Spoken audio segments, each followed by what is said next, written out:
So Pushpa versus game changer అని ఒక talk నడుస్తుంది సోషల్ మీడియాలో ఫుల్గా, ఏంటంటారు అసలు?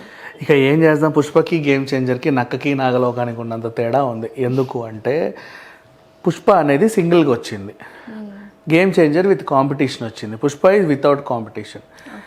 పుష్ప రిలీజ్ అయినప్పుడు అన్ని థియేటర్లు పుష్పవే, గేమ్ చేంజర్ రిలీజ్ అయినప్పుడు 4 పంచుకోవాలి. ఆల్రెడీ పుష్ప కొనసాగుతూ ఉంది, మైత్రి వాళ్ళు ఇవ్వరు, ఎందుకంటే వాళ్ళకి ఇంకోటి ఉంది, నెక్స్ట్ అడిషనల్ 20 minutes వేసుకొని కంటిన్యూ చేసుకోవాలి. ఈ థియేటర్లు లేవు, 300 థియేటర్లు పంచుకోవాలి. 3 సినిమాలు ఉన్నాయి, 3 పంచుకోవాలి.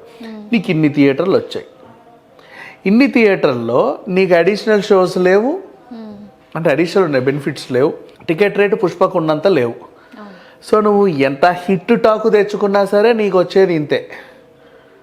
సో యూ కాంట్ విన్ అనమాట. సో దానికి దీనికి సంబంధమే లేదు. ఫస్ట్ అంటే ఇంత భారీ బడ్జెట్ పెట్టి వచ్చిన సినిమా కదా, ఈ కాంపిటీషన్ తట్టుకొని ఇవన్నీ ఆ వసూలను రాబట్టుకోగలుగుతుంది అంటారా ఈ మూవీ? అస్సలు రాబట్టుకోలేదు. కనీసం కథనాలు ఏమైనా బాగుంటే, అందరినీ మెప్పిస్తే, లాంగ్ రన్లో ఏమైనా సరే 100 రోజులైనా సినిమాని చూడొచ్చు, ఎప్పుడైనా చూడొచ్చు అని ఒక ఫీలింగ్ ఉండేది.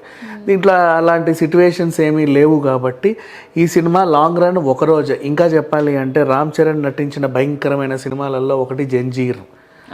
ఆ సినిమానే ఫ్లాప్, దానికంటే బీభత్సమైన ఫ్లాప్ ఇది.